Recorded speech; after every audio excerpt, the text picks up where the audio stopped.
What's the guarantee? Eric? Mike, time to make history.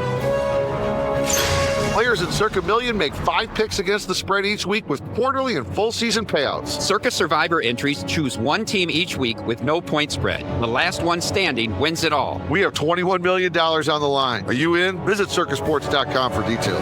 1, 2, 3, 4. The iconic Paul McCartney got back live. A once-in-a-lifetime must-see event. Paul McCartney, performing a catalogue of music that's formed the soundtracks of our lives. Casey Centre, October 14th. Get tickets now at highvtix.com. What is up?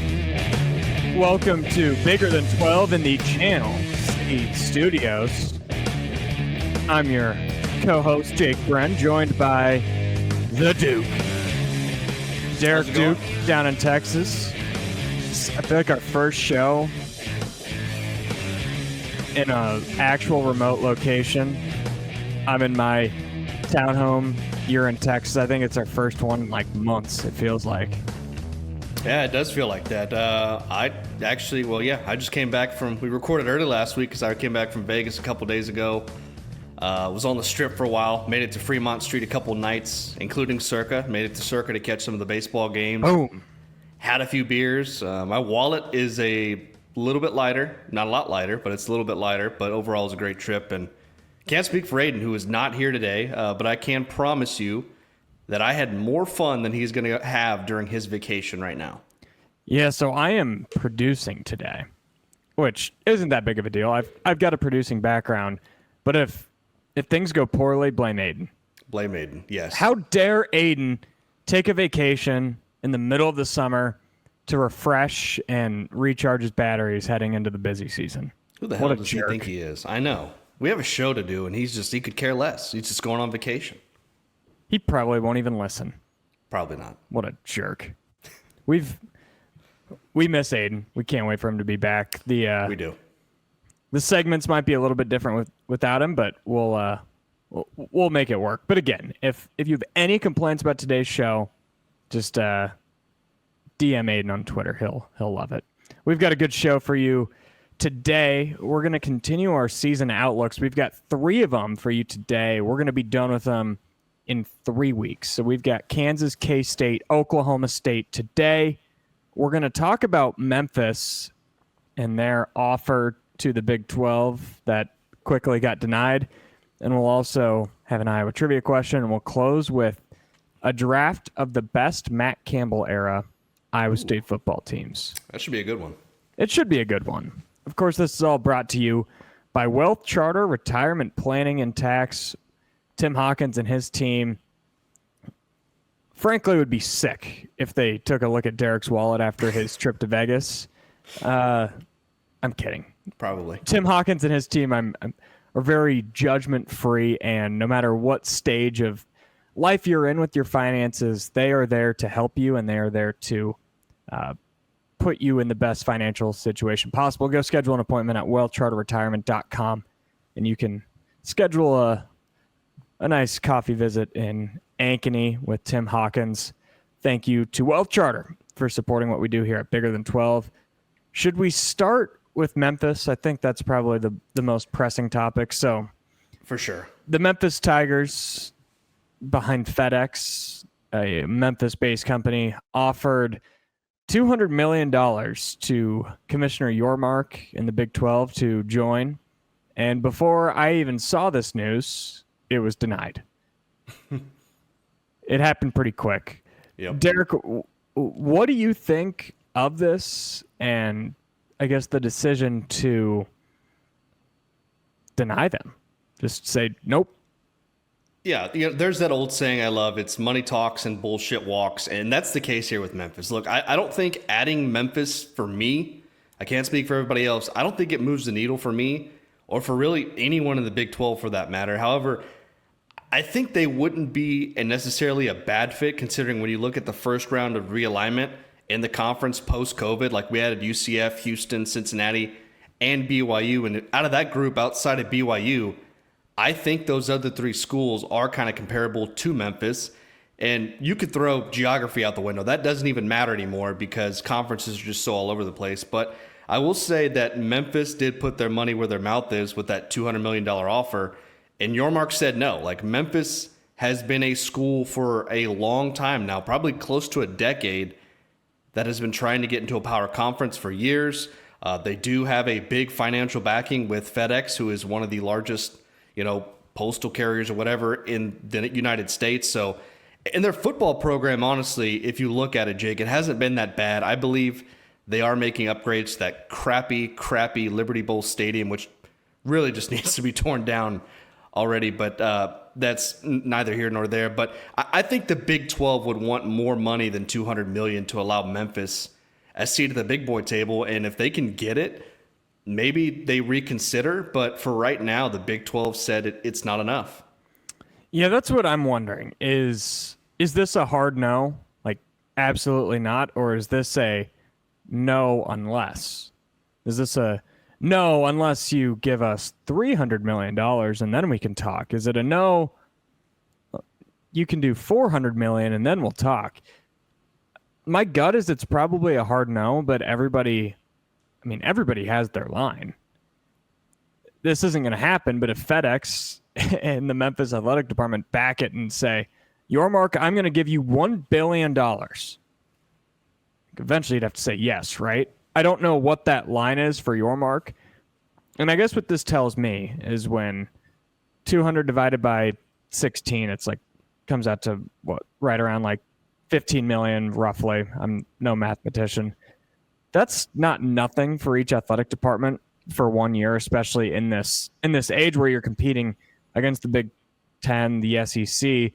And also you wouldn't have to pay Memphis for the first 5 years. What I took this is it's pretty much free money. And if they're saying no, I think the Big 12 thinks they're in a pretty good spot for whenever the ACC blows up, whenever that is, whether that is next summer, 5 years, 10 years down the road. I think the Big 12 probably thinks that they're above adding a group of 5 program. And I don't necessarily know if I disagree. For me, this feels just like too little, maybe not too little, just too late for Memphis. If they came in with this offer 4 years ago, when Cincinnati, UCF, Houston, and BYU were added to the league, if they came in with $200 million for the rest of the conference, they are easily the most attractive of those 5 schools. It's just a matter of, when you're already in a 16-team league, things are kind of standing pat right now, and that's kind of what I make out of it. Yeah, and speaking of the ACC, we just saw this a couple years ago with SMU. They paid their way into the ACC, but it cost them more than that. It cost them a little over $200 million, and I think they gave up 9 years of Are you drinking out of a Memphis cup? Oh my gosh, I am. I'm drinking out of my Liberty Bowl cup. I just realized that right now. I did. That's good timing. That's really good timing. Frankly, right before we were recording, I was at the gym and I quickly made a protein shake, showered within like 12 minutes before we recorded. Wow. So I just grabbed a random cup. Didn't even think about it. It's a very forgettable bowl game for Iowa State, but oh my gosh, the tips of my fingers haven't forgotten that bowl game. It was so cold. For sure. But yeah, speaking of ACC teams, SMU did it, but except it cost them over $200 million, and I think they gave up 9 years of television revenue, where Memphis is only going with 5. And the crazy thing is, I wrote about this yesterday over at Heartland College Sports, is, Memphis 2 years ago was kind of in a similar position. They were texting, their university president was texting with Brett Yormark, and I believe the Baylor president as well. Things didn't work out, but I will say, since that time, like, things have shifted dramatically in college athletics. Like, I mean, starting earlier this month, we've entered a new area where schools can now directly compensate the athletes through a revenue system. And, the Big 12 schools right now are also kind of benefiting off of that, where they're getting, I think, about $1 million per school with their sponsorship from PayPal. And Memphis could potentially double that with additional sponsorship commitments from partners. And I kind of looked down the list here. They have quite the list of partners that the University of Memphis works with. I already mentioned FedEx. You have Lowe's, AutoZone. So, and they've already informed the conference that they would pay the full $20.5 million in the revenue sharing. So they're going to be right there. They want to compete at the top. And then to move out of the American Conference, it's also going to cost around $25 million, which is exactly what SMU paid to exit the conference as well. So, and they're willing to foot that bill too. So, I mean, Memphis is putting a lot of money on the line. But like you said, is it your mark waiting on the ACC to potentially collapse down the road and get them at a better price? Or I'm not really sure what it is, but I don't blame the Big 12 for saying no. But you're right, at some point, there is a price tag for everything, and I just don't know what that price tag is for the Big 12 and Brett Yormark. Is the cat not out of the bag? What's the difference between 16 teams and 17 teams? What's the absolute worst thing that can happen? That's kind of where I'm at. Cincinnati's done nothing since they joined the league. Well, they were invited, though. They were invited. I'm just saying it's not like you're lacking basement dwellers. Not that I think Memphis would be a basement dweller, but at the end of the day, would it completely hurt you if you had maybe a team that you could beat up on football and would provide you a good basketball school? And granted, I think Memphis is one of those teams it's probably a pretty attractive city for recruits. I think if they were at the big boy table, they might have quite a bit of success. I just think in these times where you're stretching these athletic departments so thin for money, not that they don't have money, but as the Big 12, you are so behind the curve of everybody else and you're trying to catch up that, I don't know, $200 million doesn't sound bad to maybe bridge that gap a little bit more, even just use it as a Band-Aid for the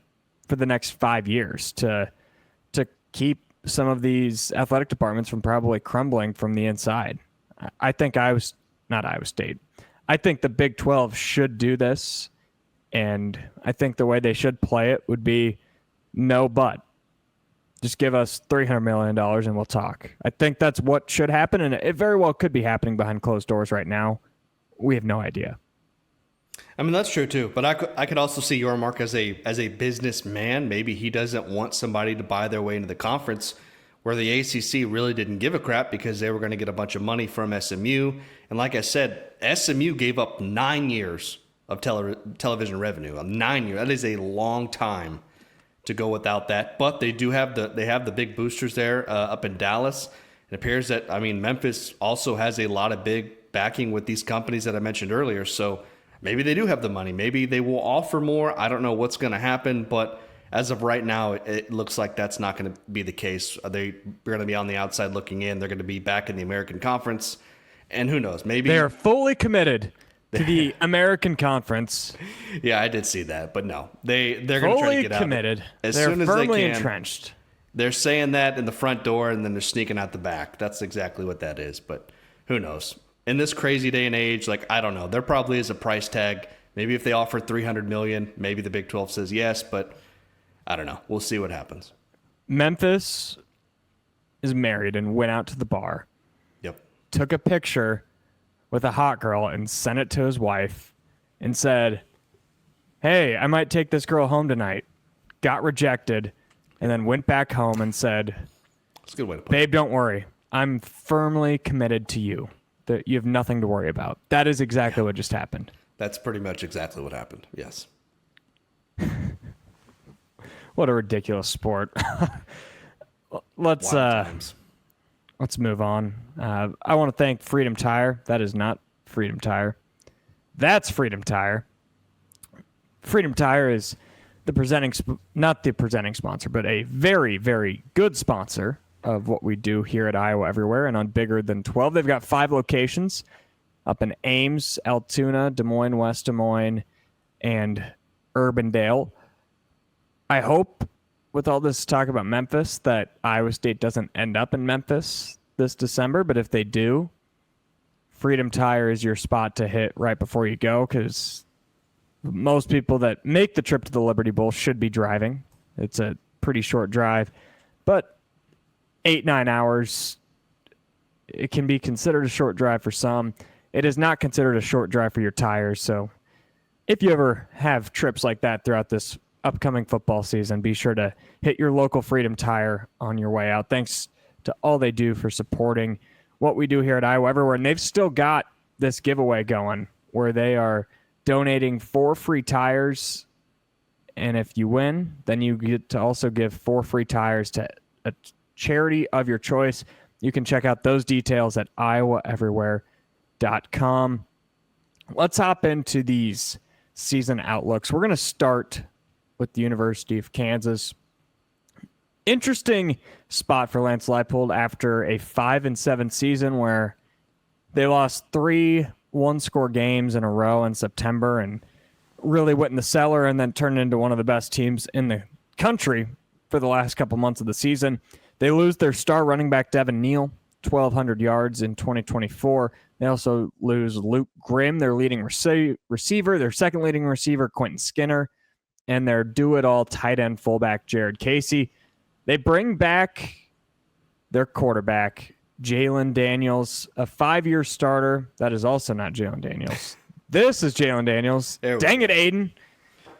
This is Jalen Daniels. He has been a 5-year starter. He hasn't started for all those 5 years because he's been hurt quite a bit, but he was completely healthy last season and played in all 12 games for the Jayhawks. Really struggled at the first half of the season and turned it on late. Daniel Highshaw, their backup running back from last year, is also back. He was one of the best backups in the league, almost 6 yards a carry.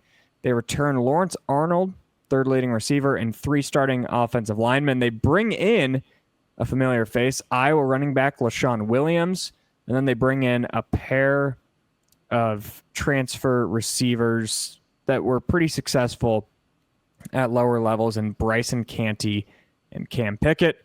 On defense, they lose most of their starting backfield, including star cornerback Kobe Bryant. They bring back 3 big dudes on their defensive line. They should be poised to have a really good defensive line. And then they bring in a lot of transfers on defense, a lot of linebackers, a lot of defensive backs. When I look at Kansas, I think my first question probably comes on the defense. Is that fair? How they can just replace a lot of what they lost? Yeah, their defense is one of those things where it's either going to work out great or be a total disaster. I mean, the good news is most of their defensive line returns when you look at it, but from the linebackers to the secondary, every face in those spots are going to be brand new. Kansas went absolutely crazy in the transfer portal defensively, and you just never know how it's going to play out. It's a total crapshoot. Like sometimes loading up a side of the ball with a bunch of transfers maybe looks great on paper, but sometimes it can go south very quickly. And if you don't believe me, you can just ask Florida State last year to see how that worked out. But all these guys are brand new. They're in a new place. They're going to be in a new system defensively. So by far the biggest question of this Kansas team is their defense. Yeah, it's been a really inconsistent unit for most of Lance Leipold's tenure. They've had some decent stretches, but last year they were not good. And you lose your best player in Kobe Bryant. And I'm just not sure because they've been able to fall back on that secondary for a couple of years now. And you replace it with, it looks to be a lot of talent. And I can go through the transfer rankings and I can watch a little bit of film. What was that? That was my phone. Oh, your phone. My phone just fell right off the thing. I thought you threw it. I saw like your shoulder move. No. But anyways, should have. You can look at what On3 and 247 are rating their transfers as, but you just can't see it until they get on the field. And I think a lot of the same can go for the offense, which is where I'm also looking. When you bring back your quarterback, that's the important part. Highshaw was always one of my favorite running backs to watch last year, even though he wasn't in the key role. But Luke Grimm was so reliable for the 12 years that he spent in Lawrence. And that, for a guy that's not super consistent in Daniels, losing someone like him is going to be a big loss. And I'm just really curious to see these transfer receivers that, I mean, they got a guy from Alabama who had 4 catches last year. So I'm sure there's talent there, but there's not a ton of proven at the Power 5 or even Group of 5 level. One of the guys is from Columbia. So I'm really curious to see where they get their production from on offense. Yeah, and you mentioned it before. Last season was really a tale of two halves for Jalen Daniels, who I think you could make a case right now that he may be the most underrated quarterback in the entire country. He's had some injury issues over the years, but when he's rolling, I think there are a few better quarterbacks than Jalen Daniels. And you look at his numbers last year, 14 touchdowns, 12 picks, under 58% completion percentage. A lot of those picks came early in the season was when Kansas was struggling before they caught fire towards the end of the year. And we forget like how good they actually were towards the end of the year. Like they were playing maybe the best football in the entire conference, in the month of October and kind of the early November. So we'll see what happens there. But Devin Neal, losing him was bad. Now their star running back. But Daniel Highshaw Jr., I think, can be one of the better backs in the conference. They return a couple starters up front. So I like that group right there. But you're right. Like the receiver position to me is a big, big concern. Emmanuel Henderson Jr. is that Alabama transfer you were mentioning. That's a guy that I've read all offseason long that can stretch the field. But again, we'll see what happens because you just never know sometimes with these guys. But I'll say this, though. If Jalen Daniels can stay healthy, and that's been a big problem over the years, I think this offense will be good enough to keep them in ball games. Oh, I 100% agree. Like they're one of my sleepers to win the league because of just the bounce back effect. There's no way that they can be as bad in 1-score games as they were last year. I know that's easy to say, but at the end of the day, I think Leipold's proven a lot that he's a really good coach and he's gotten Kansas to relevance. I would not expect them to start the season as they did last year. But then you could easily counter that with, well, there's no way that Jalen Daniels is going to be able to play 12 games again. And I'd have a hard time disagreeing there because he hasn't proven to be completely healthy for back-to-back years. And I don't know what they have in the backup quarterback position. I know when he went out a couple years ago, Jason Bean was a really, really good backup that would have been able to start probably at a lot of programs across the country, and there wasn't much of a fall off. I don't know if they've got that guy. If Daniels does hopefully not go down, but if he does go down. So unfortunately, a lot of the expectations lie on can their quarterback, can number 5 stay healthy? Oh, I 100% agree with that. That's what it's really going to come down to. What's a success or a disappointment for KU in 2025? I mean, I could see the Jayhawks in a lot of shootouts this season, which is good because at least an offense with a good quarterback like Daniels can keep them in games. As far as expectations go, like if Kansas wins 8 games this season, I would call that a very big success. I would say the floor probably for that would be just going 6-6, making a bowl game. I would probably say that's a disappointment. Like Lance Leopold is still trying to establish a culture there. The stadium's getting upgraded. So this season's kind of very important for Kansas football. Like it's still that new era in Lawrence, and it's time for this program to kind of establish themselves and kind of take that floor, because last year, they missed a bowl game. You want to raise that floor to at least every year where you're making a bowl game. Every single year, no matter how bad your team is, you can at least get to a bowl game. And then every couple of years, maybe you compete at the top of the Big 12, find your way into Arlington and see what happens. But I think he's still trying to build what was left of Kansas football when he got there. But he's still doing a great job there. I think he is the right man for the job, but we'll just see how this season goes. I don't think this is a year where they're going to compete at the top of the conference. He's in a really similar spot to where Matt Campbell was 6 or 7 years ago at Iowa State. There's a lot of guys across the country that could go to a place like Ames or a place like Lawrence and have 1 or 2 years of success, especially when you have an NFL receiver like Alan Lazard and an All-American and Joel Lanning. But it's really hard to sustain that for a decade. And I think Leipold's in a similar spot that Campbell's been, or that Bill Snyder was in 30 years ago when he was building up K-State. Can he do it with a new group of players? And can he do it without Luke Grimm? I think he can. It's just a difficult league right now.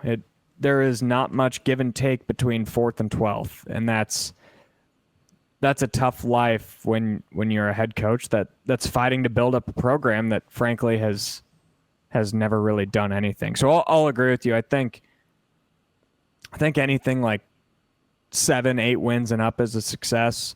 If you miss a bowl game, I think Kansas fans would be pretty upset. That's fair. All right, we'll move on to Kansas State, a little rundown of their roster. I'm sure Cyclone fans are very familiar with where they're at, as we are nearing in 30 days until kickoff in Ireland. So they lose their dynamic running back, DJ Giddens, 1,300 yards plus in 2024, one of the best running backs in the country. They also lose several offensive line starters. They do return quarterback Avery Johnson, backup running back Dylan Edwards, who's not your typical backup, almost 600 yards, 7 touchdowns in 24. Another third-string running back who showed some good things in 24. Their top receiver in Jace Brown, over 800 yards, 5 touchdowns last year, and 2 pretty highly touted offensive linemen. They bring in 2 different receivers, one guy from Purdue, Jaron Tibbs, 300 yards last year, and Jaron Bailey, who was previously at Texas Tech in 23, had over 400 yards, then went to Boston College last year, played 9 games and only had 90 yards. So I'm not quite sure what happened there. They also bring in 2 offensive line transfers that have started plenty of games for Penn State and Pitt. On defense, they had 2 guys get drafted in the top 5 rounds that are gone, Jacob Parrish and Marquise Sigel from the secondary. They returned pretty much their entire defensive line, 1 deep, 2 deep, and 3 deep. They are poised to be one of the best in the country there, and one of the best linebackers in the league in Austin Romaine. They're not relying on a ton of transfers. A lot of their holes are being plugged from within. Think pretty similar to what Iowa State's doing, but they do have a couple transfers. Even with that, even though they're filling the holes with guys that are in the building, their secondary is still pretty unproven. And that, we could start there, I guess, with concerns. I know their secondary wasn't great last year, even with a couple top 5-round picks. What do they do to solve that problem? Well, I mean, the good news is their defensive line is the strength of that team, and that's typical of a Kansas State defense. Alayo Usamani, plenty of talent across the board. And, I've also seen where they're talking about they can go 2 or maybe even 3 deep up front on the defensive line, which not many teams in college football can really say that these days. And you get Romaine and Purnell back and as linebackers, who I think are probably going to be maybe one of the more improved groups in the conference. And you got VJ Payne, who I believe he's the only returner of that secondary. Yep. And you already mentioned that is the link of the team. So that is, to me, going to be the big question for this defense. But, I mean, if their secondary can play better than what it did last season and you let those pass rushers up front take care of business, I don't think the secondary is going to have to work nearly as hard as they were maybe last year, so much under pressure because, last year that was a definite weak spot of this defense. But again, if you can make up for that in other areas, I think the defense can still really be one of the best in the Big 12. No, I agree. I just come to expect a K-State defense to figure it out, even if there are some holes on paper. And when you have a defensive line, I mean, you said it, they can go 2 or 3 deep at every position. Iowa State would kill for that right now. There's a lot of teams around the country and in the Big 12 that would kill to have that. And that can be a team's biggest superpower. So I'm not terribly concerned about the K-State defense, but we head to the other side of the ball. And I think it's legit to have some concerns for the offensive line, considering they lost a couple more starters. I know they had BB drafted a couple years ago. And when you've only got 2 guys back on your offensive line, it's not easy for them to gel right away, especially when you're starting the season with a rivalry game in Ireland. Yeah, and the good news is they have a great quarterback with Avery Johnson. And look, we've talked about it many times on the show. We've seen flashes of his greatness last season, but unfortunately, like they were just flashes because there were some very ugly moments mixed in there as well. I mean, Avery's skill set is off the charts, and we all know that. But in year 2 as a starter, this is the year we kind of need to see it all come together. You know, he's a year older. He should be better. You hope to see that confidence grow in him as a quarterback and kind of play better just in general. Like, you don't have to have these up and down roller coaster moments where he can just play really good at a consistent level all year long.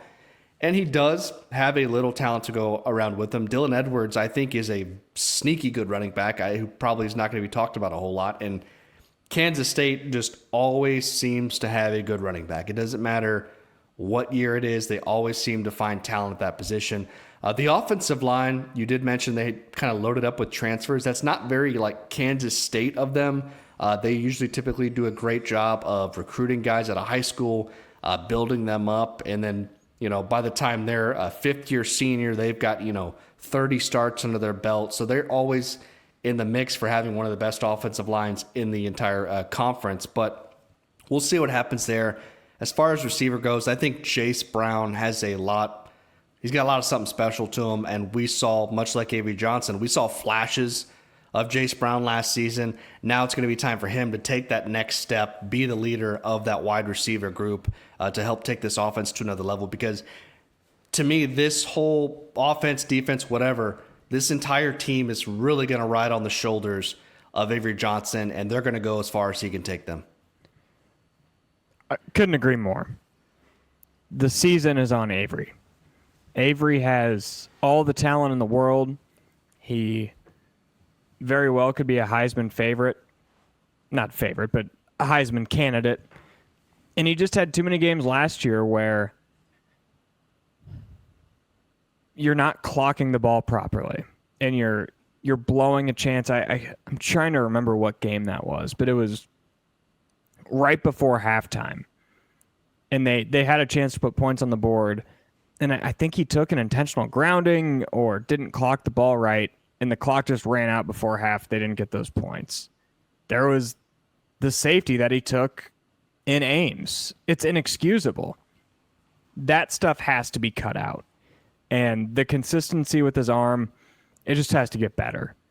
With that being said, he does have the skills to make up for an offensive line that's inexperienced. And he's got running backs beside him and Dylan Edwards and I'm sure someone else will emerge. He's got that beside him to make life easier. It's just about not just putting it together, but keeping it together is probably the better thing you can ask, because he had plenty of really, really solid games last year, really good games where he won K-State the game. The problem is he had games where he couldn't keep it together. Like, Avery just has to let maybe his bad be bad sometimes and not catastrophic. And that could be the difference between K-State winning 8 games and winning 10 games and heading to Arlington.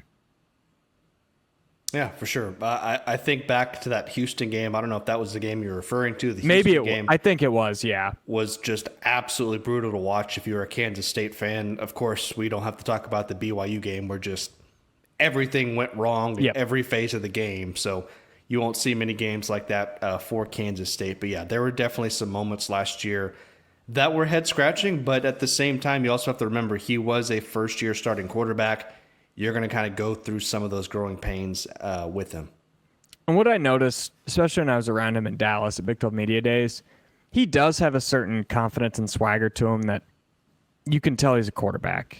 And not that that means everything. I know plenty of Deacon Hill had plenty of confidence and swagger to show that he was a quarterback and was the worst college football quarterback I've ever seen. So it doesn't mean everything.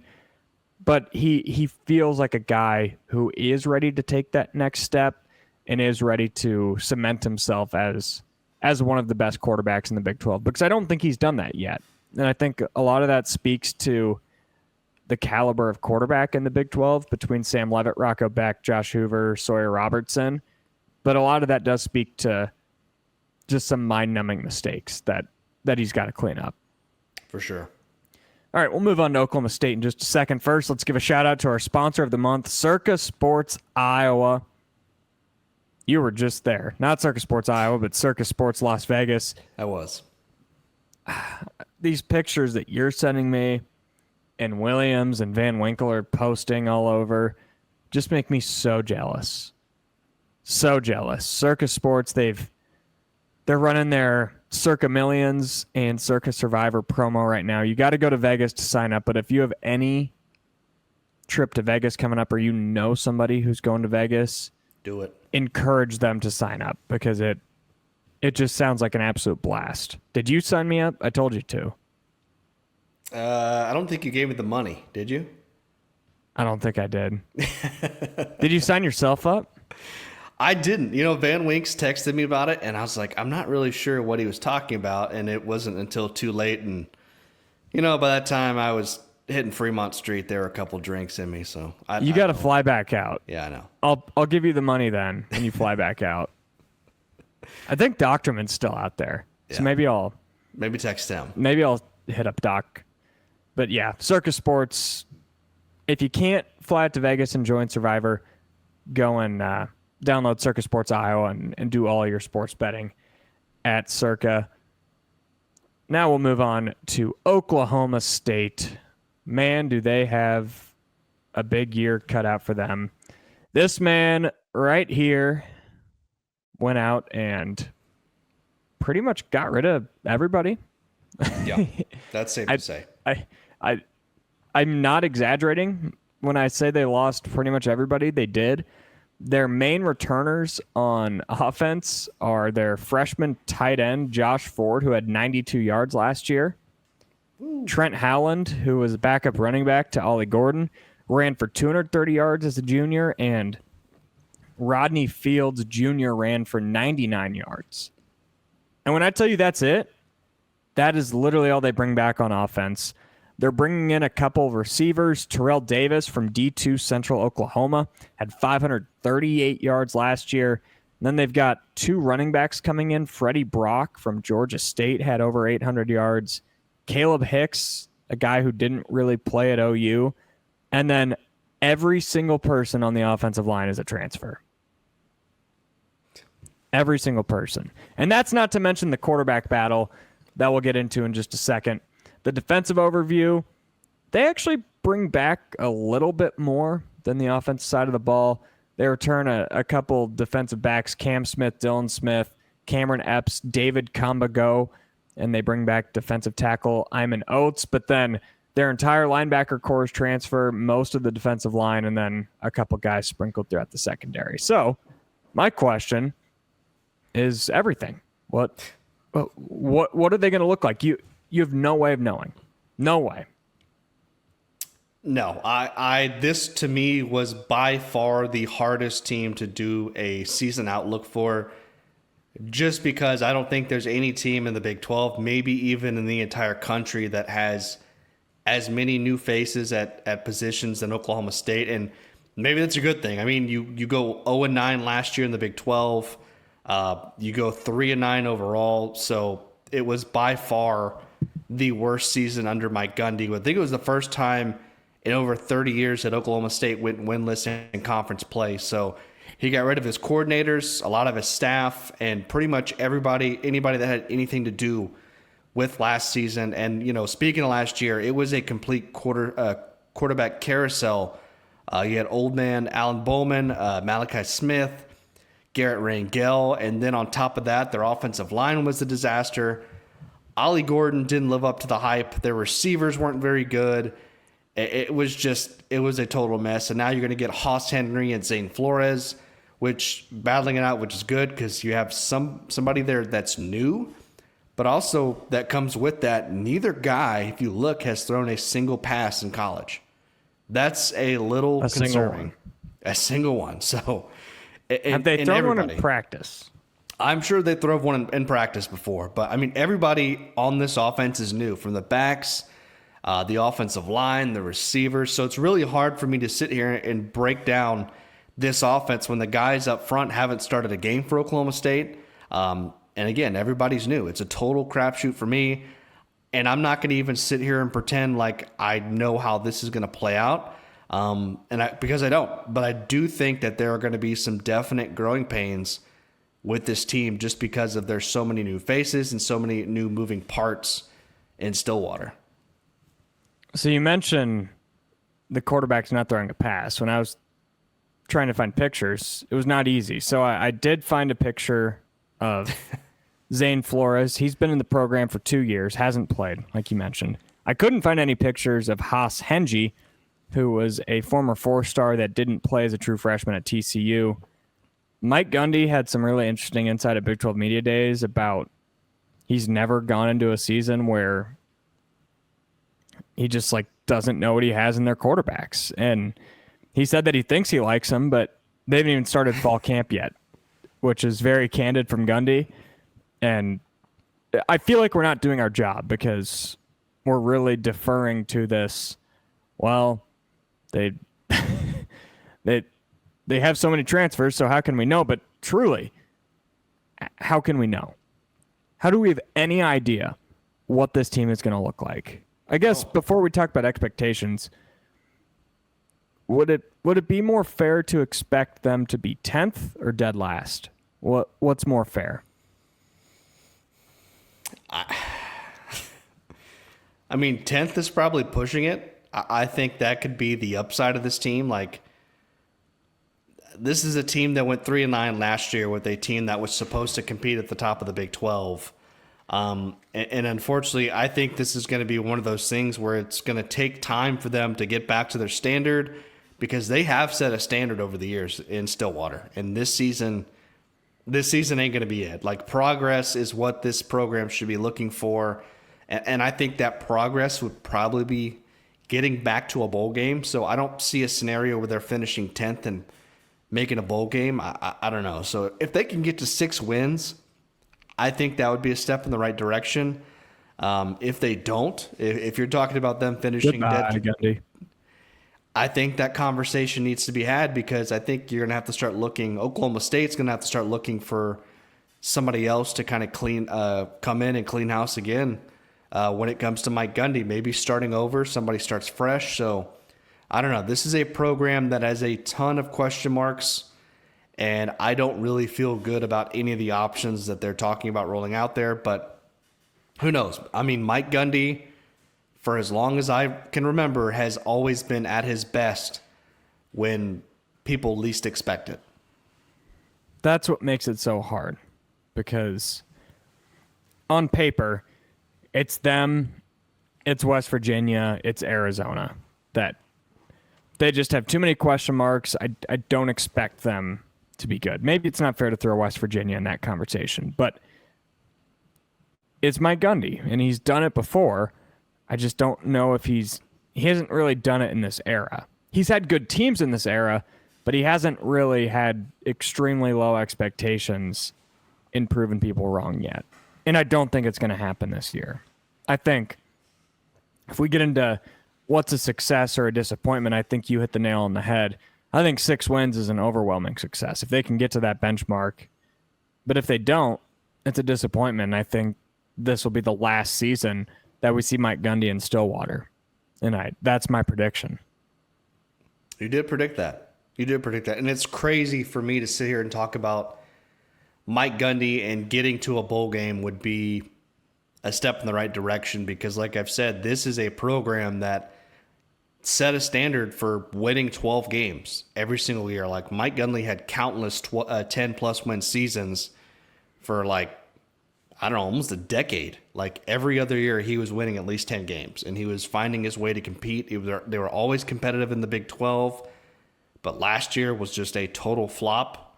And if this year's a total flop, then I think more people are going to start asking more questions about what the direction of this program's heading under a guy like Mike Gundy, who, let's face it, he's getting older. He's winding down. So we'll see what happens. Very, very interesting year in Stillwater this year. All right, now we're going to get into the Iowa trivia question. think this is the first time I've ever got to do it. So I'm very excited for this opportunity. Derek, you're a big baseball guy. Yep. Casey Blake, he's an Iowan. He played the majority of like the tail end of his prime for the Los Angeles Dodgers. Spent 5 or 6 seasons there. He had a bit of a stint with the Rockies in spring training, but he pretty much retired with the Dodgers. Where was he traded from in 2007 in the American League? Bonus points if you can tell me his hometown. This is Iowa trivia, right? Yep. Is this our Iowa trivia question of the week? Yes. Okay.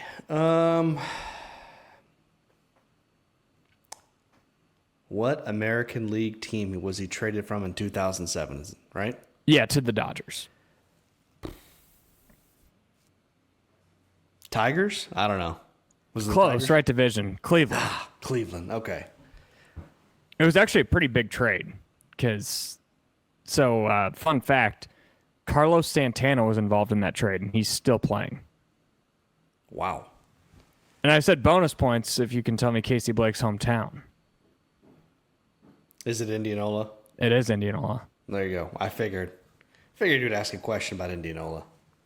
Yeah, full disclosure, I totally forgot about the Iowa trivia question until we started recording. So I went with trivia just off the dome. Okay. Which is better than Aiden. I don't have to Google or anything like that. Well, I didn't really get to mentally prepare for it. Usually when Aiden comes on, I'm locking in. I'm thinking about what I'm going to say. I'm in the zone. That one kind of caught me off guard. My bad. Well, Aiden will be back. He'll do a better job next time. Looking for a good time? Thought so. Whiskey River is just the place. We've got the booze, the food, the vibe, and the amazing rooftop patio. The only thing missing is you. Whiskey River. I love that ad. Sorry, I just wanted to almost jump scare you with it. Looking for a good time? It did, yeah, and I am looking for a good time. Looking for a good time? Sorry, I shouldn't have this power. No, I love when that ad plays. It's draft time, and every time I see them pouring the drinks, it makes me really thirsty. The food looks incredible there, and we're getting close to dinner time for me, so it looks incredible. I'd kill to be at Whiskey River right now. Yeah, it's over in the Prairie Trail District in Ankeny. They've got one on Main Street in Ames. Good food, good beer, good appetizers. Just a good place to watch. Go watch a ball game, or we're not that far away from football season. It's a good spot for an NFL Sunday or a college football Saturday.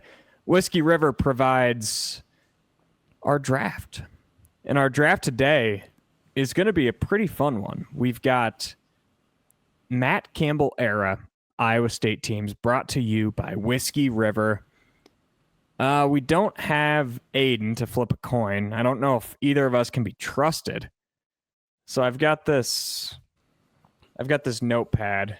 Do you want Oh, come on. Do you want the paper down or paper up? We don't have a coin budget. We don't have a coin in the budget here. It's 2025. Why would I have coins on me? That's true. Pennies are going away anyways. I don't know. Give me face up. I don't know. All right. I've never seen flipping a notepad. It's paper up. You get the first pick. Fell on the ground. I don't know what other option you wanted me to do. I could flip this SD card. No. I think I'll take the first pick with this one. I have a strong All right.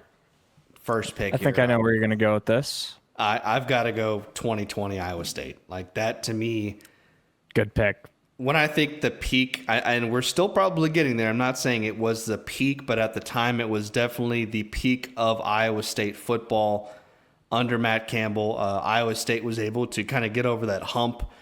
Unfortunately, it was the COVID year, so I really hate that because I wish more people would be able to see it in person at Jack Trice, in Arlington for the Big 12 title game.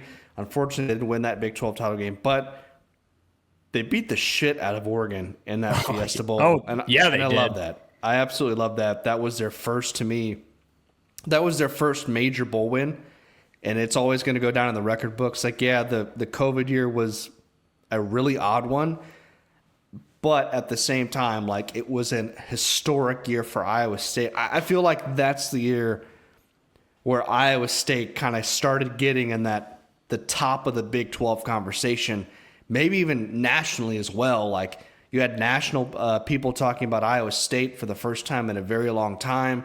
So to me, 2020 was by far the best year for Iowa State under Matt Campbell.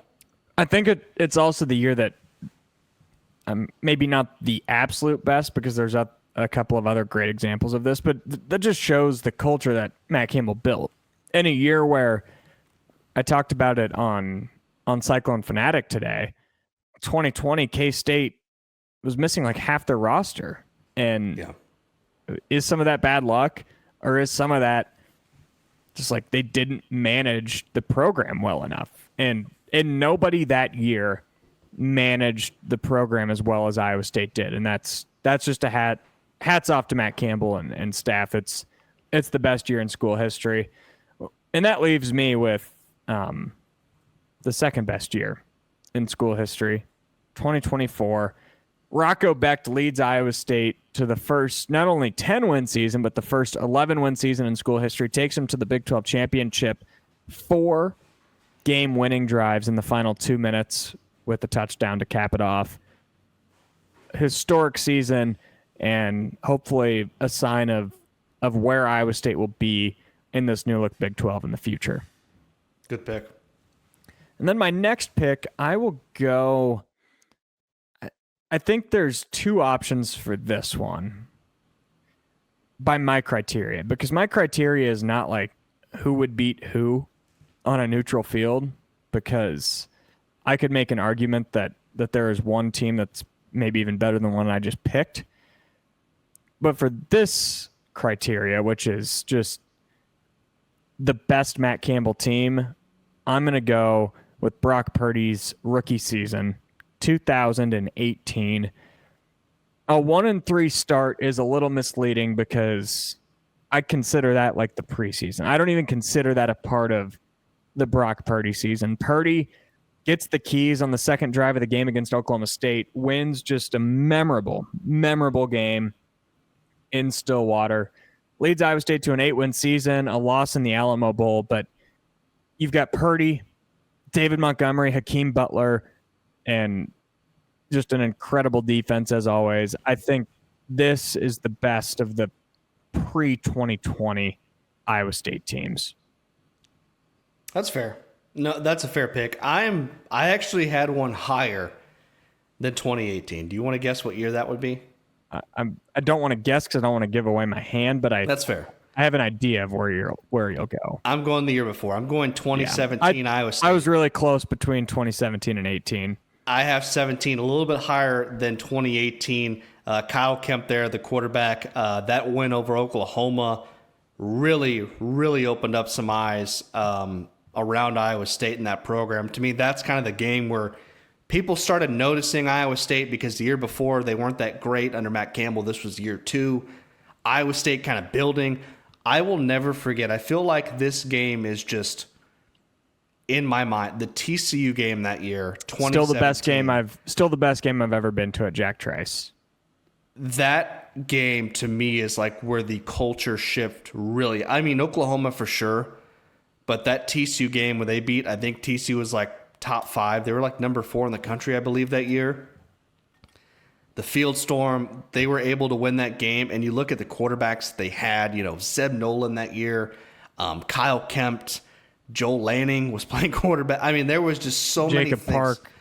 Jacob Park started the year. There was just so many things going on around Iowa State. And for that team to rally together, beat Oklahoma, beat TCU, make it to the Liberty Bowl that year, and take down believe they played, was it Memphis that year? Yep. They played Memphis and beat the sold out Liberty Bowl. That really, to me, is what started setting the standard for Iowa State football as we know it today. They would still obviously continue to keep building and getting better as a program, but that was the year for me where it all started coming together for this program under Matt Campbell. you've got another pick. That season was so special. It was. It might be my favorite season still. And it's a good one. It definitely wasn't the best team. Like, that was still really early Campbell, and they were building up the offensive line, the defensive line, but there's nothing quite like that win in Norman and beating TCU and Jack Trice. For sure. Here's where, for me, things started getting a little bit more difficult to pick here. I'm going to go, I think just by default, I'm going to go 2019. I think overall it was generally considered a disappointing year. Yep. One thing I do remember was at the I was actually, believe it or not, I was there for that game where the ass man hit the field goal against Texas to walk it off. That was one of the best college games I've ever actually attended ever. So that was a memorable moment for me. Well, you picked a good one because that was pretty much the only memorable game of that year. It was. And for, Iowa State, they made it to the Camping World Bowl. They got their clock cleaned. I believe it was by Notre Dame that year. Very ugly. But I also believe that was another year where Iowa State was kind of still on the climb, I guess you would say, to get there, because we obviously know what the next season would bring for the Cyclones. But I think 2019 was still early enough to where I could consider it a successful season for Iowa State standards. Now a 7-win season probably wouldn't mean as much, but I think back then it still meant a little something. It was a good team, like a really good team. It was. That didn't really have any marquee wins outside of that Texas game. They should have beat Iowa. They should have beat Oklahoma State, and Brock Purdy played probably his worst game as a Cyclone that day. They should have beat K-State in the last game of the year. They had a lot of missed opportunities that they couldn't capitalize on, and it's just never going to be thought of as a great season for Iowa State. I think the next two are pretty obvious. It's more so just the order for me. I'm going to go with the 2023 season. This was another year that was so improbable the way it started. A loss in the Cyhawk game, a loss at Ohio. The world was absolutely falling. Matt Campbell, Nate Scheelhaus put their heads together, and they made the offense new. They redid it, and they get so much credit for that. This was one of the more fun seasons of the Campbell era because the backs were against the wall, and everybody thought the sky was falling, and it was falling, and they turned it around, won 7 games, and capped the regular season off with one of the most fun Iowa State wins of all time, just destroying K-State in the snow in their place. Yep. And then my next pick, I got to do it. And what I was saying earlier is this a pick that I think could have gone maybe as high as 3, is the 2021 team, not based off of what they accomplished, but based off of who they had on the field. This is a team that, gosh, I would just kill. I would kill for them to get another opportunity. I would kill for them to know what it's like to have the pressure behind them. And I'd kill for Matt Campbell to know what it's like to have the pressure. He's talked about it before. And this was a team that I just don't think was ready for the spotlight. And I think they plateaued because they returned literally everybody from 2020. Every single person on that roster. Will McDonald got better. Breece Hall got better. Brock Purdy got better. I think they were number 1 in the conference in offense and number 2 in the conference in defense, and just could not win close games. Lost an inexcusable game to West Virginia, and an inexcusable game to Texas Tech. Embarrassed in the Cyhawk game. This team ranks low on this list of the best teams because they weren't successful, but I still think that you could argue that this team was maybe, or should have been maybe, the best team in school history, and they weren't. A lot of what ifs with that team. I think that nothing but what ifs. On paper, that was the best team in school history from top to bottom. It really was. It makes me sick because we still saw that glimpse, that Oklahoma State game on that picture that I showed. I think the team was only like 4-2 heading into that game or something, and you weren't out of it because you had the loss to Iowa, but you only had the one Big 12 loss so far, and you you go out and beat Oklahoma State, and it was a memorable day, and then the wheels just came off the rest of that year. I hate talking about it. Well, I don't have many things left here. But speaking of Iowa, I'm going to pick a year where they did actually beat Iowa. I'm going to go 2022. It was a season to forget all around. I mean, that was, once you got past the non-conference, that was probably the most forgettable season in recent memory for Iowa State. I mean, they only won, I believe, one conference game that year. However, you somehow managed to beat Iowa on the road in one of the ugliest games I can remember. It was rainy. It was like 10-7, I believe, was the score of that game. That's the only positive I can think of, is just Iowa State winning in Kinnick from that season, because everything else was just a total disaster. Like, that was a tough watch. It was tough to watch week in and week out what that team was rolling out and how they were performing. But I had to pick it. It was either between this or 2016, and I had to pick this one because at least they pick Iowa. They beat Iowa in this season. The problem with this year was it was probably the best defense of the Campbell era. I don't know how you can make many arguments against that. Like, it was Will McDonald at his peak. They led the conference in sacks. They were dominant. And the offense was so bad and so unclutch. And that's a team that easily could have gone 8-4. I can think of 4 plays off the top of my head right now where it could have flipped the season and they'd be 8-4, and they're not. And that, I think, as you get further away from it, that's a season that is looked at as probably a necessary evil, just like losing to Ohio was a necessary evil to make the staff change. But man, at the time, it was miserable to experience. Completely miserable. For sure. I'll never forget that TCU game at the end of the year. I had to cover that game. That was hard to watch. I'm not going to say I was glad that happened, but it was one of those deals where I'm almost like, you know what, Will McDonald and Colby Reeder, all the other guys on the defense, like, the offense did you no favors all year long. I don't blame you for not having it today, because they just gave up that day, and I can't say I blame them when once bowl eligibility was off the table. That was a rough year. It was. Well, thanks for joining us on Bigger Than 12. I think you had the better draft today, Derek. We'll see. I'm not positive on that. I've said that before, and the people have just shat all over me. Gone the other way, but yeah, we'll have to throw out a Twitter poll. Thanks for joining us here on Iowa Everywhere. This has been Bigger Than 12.